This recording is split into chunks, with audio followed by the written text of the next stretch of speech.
Moja pia kati ya taarifa ambayo imeweza kuripotiwa katika weekend hii, na ni moja pia kati ya taarifa ambayo ni kama imeshika gumzo na kushitua baadhi ya viongozi, hasa ni baada ya ripoti ambayo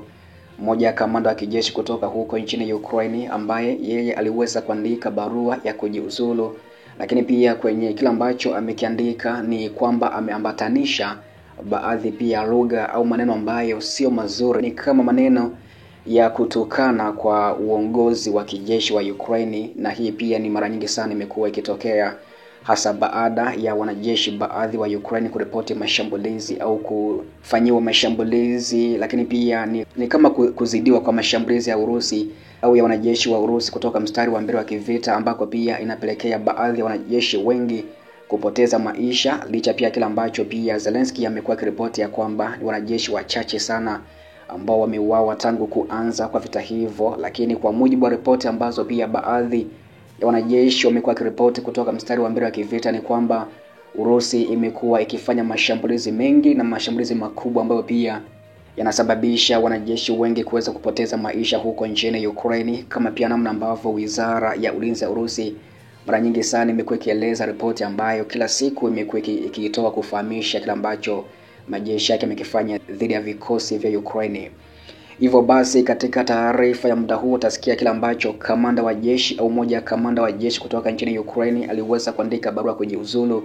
au alituma ujumbe kujiuzulu, pia akiambatanisha maneno ambayo ni kama kukashifu au ni kama kutoa tuhuma kali kwa uongozi wa kijeshi wa Ukraine. Hivyo basi nitakufahamisha hapa kila ambacho askari huyo ameweza kukiandika katika kuomba ruhusa ya kujiuzulu kutoka mstari wa mbele wa kivita. Na baada tu ya taarifa ya kamanda huyo, basi pia nitakufahamisha taarifa nyingine ambayo ameweza kuiripoti bwana Vladimir Putin, rais kutoka huko nchini Urusi, ambako amesema ya kwamba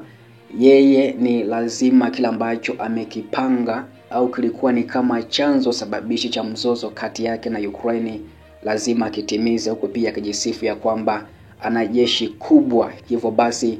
inaweza pia kutimiza kila ambacho kimepangwa kufanya au kufanyika dhidi ya vikosi vya Ukraine. Basi hivyo na kusiki tungana nami mwanzo hadi mwisho, nitakufahamisha hapa hichi ambacho pia nimekudokeza. Hivyo basi undani wake na kusihi ungana nami mwanzo hadi mwisho. Nikianza na kila ambacho pia kamanda wa jeshi la Ukraine ameweza kukisema, ambako kamanda huyo anafahamika kama Oleksandr Shyr-Reshin ambaye ni kamanda wa kikosi cha 47 Separate Mechanized Brigade amewasilisha barua yake ya kwanza ya kujiuzulu, akiukosoa pia vikali uongozi wa kijeshi wa Ukraine kwa kila ambacho alichoeleza kuwa ni amri zisizo na maana na hasara zisizo za lazima. Na kusomea taarifa hii pia kabla ya kufahamisha uchambuzi wake, ambako Oleksandr Shyr-Reshin ambaye ni kamanda wa kikosi cha 47 Separate Mechanized Brigade amewasilisha barua yake ya kujiuzulu, akiukosoa pia vikali uongozi wa kijeshi wa Ukraine kwa kile alichoeleza kuwa ni amri zisizo na maana na hasara zisizo za lazima. Ameandika kuwa sijawahi kupokea kazi nyingi zisizo na maana kuliko ilivyo sasa. Siku moja nitakwambia maelezo zaidi, lakini hasara ya ajabu ya watu, ambako yeye ametumia pia neno kijinga, akieleza kuwa pia au akiendelea kusema kuwa kutetemeka mbele ya majenerali wasiofahamu haileti chochote ila kushindwa. Shyr-Reshin aliandika hivyo kwenye chapisho lake ambalo lisilo wazi kwenye jukwaa la kijamii la Facebook, akitangaza uamuzi wake mnamo Mei 16 mwaka huu. Wafanyakazi wakuu wa Ukraine pia ambaye alitambulishwa katika wadhifa wa Shyr-Reshin hakuwa bado ametoa maoni kuhusu swala hilo wakati pia wa kuchapishwa kwa taarifa hii. Gazeti la Kyiv Independent pia liliweza kuripoti mwaka juzi 2023 ya kwamba brigade ambayo iliundwa tangu mwanzo wa mwaka 2022 na mara nyingi inajulikana kwa jina la Magura ilitayarishwa kwa kuzingatia mashambulizi ya kiangazi ya 2023, ambapo wanajeshi wake waliweza kupewa mafunzo katika nchi za NATO na kuwekewa zana bora zaidi kutoka Magharibi, ambako pia 2024 yani mwaka jana brigade iliweza kushiriki katika shughuli za mapigano ndani ya mkoa wa Kursk huko nchini Urusi. Ukraine inakumbukwa kwamba iliweza kuzindua uvamizi huo huko mkoani Kursk katika jimbo la Kursk Agosti ya mwaka 2024 na kuashiria mashambulio makubwa ya kwanza ya kigeni katika eneo la Urusi tangu vita vya kidunia vya pili. Operesheni hiyo iliweza kulenga kuchelewesha msukumo uliopangwa wa Urusi kuingia huko mkoani Sami nchini Ukraine na kuelekeza majeshi yake huko Donetsk ya Mashariki. Moscow ilianza mashambulizi makubwa mno mwanzoni mwa mwezi Machi mwaka huu na ikichukua tena sehemu kubwa ya eneo ikiwa ni pamoja na huko mji wa Sudzha. Na vikosi vya Ukraine pia vimeondoka katika eneo hilo, lakini bado vina udhibiti mdogo kabisa katika baadhi ya vitongoji au maeneo kufikia mwishoni mwa mwezi wa 4, licha madai ya Urusi ya kwamba vikosi vyake tayari vimetwaa tena eneo hilo kikamilifu. Wakati huo pia kamanda ambaye ameandika barua au amechapisha taarifa ya kujiuzulu, Shai Rishan, mnamo Mei 16 alishutumu amri ya kijeshi kwa kuzingatia adhabu badala ya matokeo,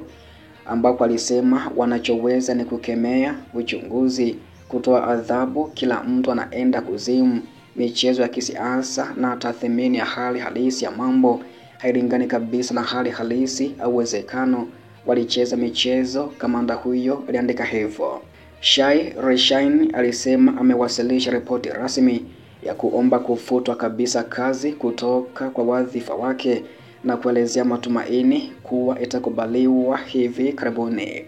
Na hiki pia ndicho ambacho kamanda huyo ameweza kukiandika, pia akijaribu kueleza kila ambacho yeye binafsi amekuwa akishuhudia kutoka mstari wa mbele wa kivita, akidai ya kwamba au akiushutumu uongozi au amri ya kijeshi kwa kuzingatia adhabu peke yake badala ya matokeo, ambacho pia alisema wanachoweza ni kukemea tu uchunguzi, kutoa adhabu, kila mtu anaenda kuzimu, michezo ya kisiasa na tathmini ya hali halisi ya mambo hailingani na hali halisi kutoka mstari wa mbele wa kivita. Hicho pia ndicho ambacho naweza nikazungumza kuhusu pia hali ambavyo pia mara nyingi sana imekuwa ikiripotiwa kuwa Ukraine au wanajeshi wa Ukraine pia baadhi ya brigade zimekuwa zikipitia nyakati ngumu, hasa kutoka mstari wa mbele wa kivita, ambako pia hata kamanda majeshi Oleksandr Syrskyi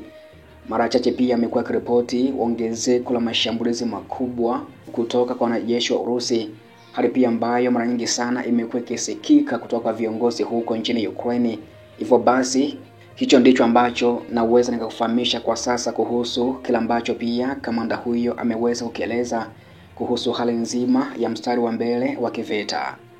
Bwana Putin pia yeye amesema ya kwamba operation ya kijeshi ya Urusi huko nchini Ukraine ni lazima imelenga amani ya kudumu, ambako pia Putin alijisifu ya kuwa ana jeshi kubwa katika kutimiza operation hizo, ambako rais wa Urusi Bwana Vladimir Putin alimwambia mwandishi wa habari kutoka huko nchini Urusi ya kwamba amani ya muda mrefu na ulinzi wa haki za wakati wanaozungumza Kirusi huko nchini Ukraine lazima iwe matokeo ya msingi ya operation maalum ya kijeshi ya Urusi. Putin alikazia kuwa Urusi ina vikosi vya kutosha kukamilisha operation maalum ya kijeshi na kufikia malengo yaliyowekwa. Malengo ni juu ya kuondoa sababu za asili za mgogoro huu, uundaji wa masharti ya amani ya muda mrefu na endelevu na utoaji wa usalama kwa Urusi, Putin amenukuliwa hivyo. Rais huyu aliongeza kuwa inaenda pia kwa watu wanaoishi katika maeneo hayo na kuzingatia lugha ya Kirusi kwa lugha yao ya asili na Urusi kama nchi yao. Putin ametoa wito mara kwa mara kusuluhishwa kwa mzozo wa Ukraine, akiangazia hitaji la kuzingatia maslahi ya Urusi wakati wa kushughulikia sababu kuu za mzozo huo. Pia kulingana na rais huyo alisema hiyo ndiyo njia pekee ya kuanzisha amani ya muda mrefu, ambayo ni nini Moscow inataka. Na hicho ndicho ambacho pia Bwana Vladimir Putin ameweza kugusia kuhusu kile ambacho pia kinasababisha au kipi ambacho mpaka sasa pia ni moja ya chanzo ambacho kinapelekea hadi sasa vita havijamalizika. Hivyo basi ripoti zote ambazo zitakuwa zinajili nitazidi kufahamisheni hapa kwenye chimbo letu la habari za kimataifa, na kusika tu ya kwamba endelea kunifuatilia kila siku na kila wakati kufahamu mengi zaidi ambayo na kufahamisha kutoka kimataifa.